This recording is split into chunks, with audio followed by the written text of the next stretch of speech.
The Commonwealth Privacy Act affects businesses with a turnover of $3 million per annum or more who are either private sector businesses or not-for-profit businesses.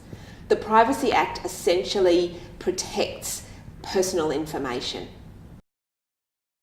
The Privacy Act protects personal information, which under the Act is defined as information about an individual, not a company, information about an individual and opinions about an individual. So the sorts of information that's protected are an individual's name, their address, their bank account details, and other information about that person that's of a personal nature.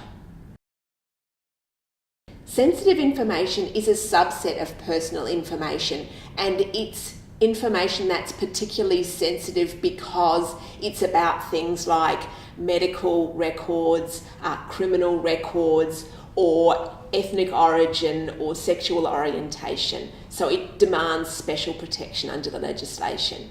Examples in a transport context might be drug and alcohol testing or criminal records or traffic histories of drivers.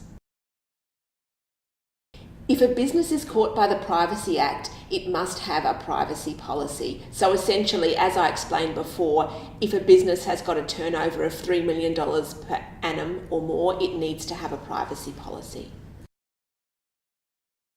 A privacy policy must set out the sorts of information that a business collects that's personal, what their purpose is for collecting that personal information, how they deal with that information, in other words, where it's stored, that kind of thing, and also how an individual can access that information.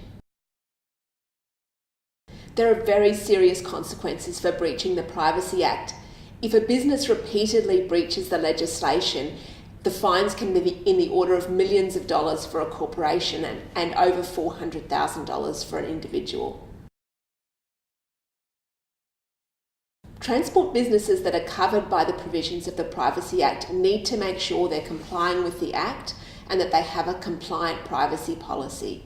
You can talk to us about privacy issues involving transport businesses, and there's also a wealth of resources available, particularly on the web page for the Office of the Information Commissioner.